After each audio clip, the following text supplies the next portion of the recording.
د کافرون مبارکه سوره چې د قرآن عظیم الشان 109 سوره ده په مکې معظمې کې رانازله شوې ده. شپږ مبارک آیاتونه لري. تلاوت او پښتو ترجمه یې له لومړي آیت څخه اورئ. بسم الله الرحمن الرحیم. د الله په نوم چې ډیر زیات مهربان پوره رحم لرونکی دی.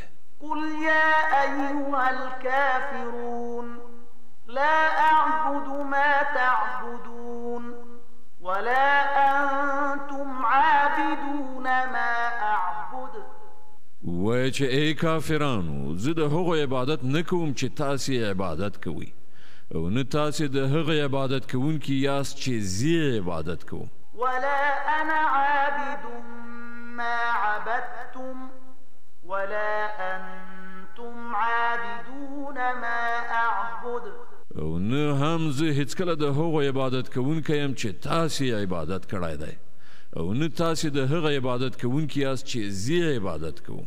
لکم دینکم ولی دین.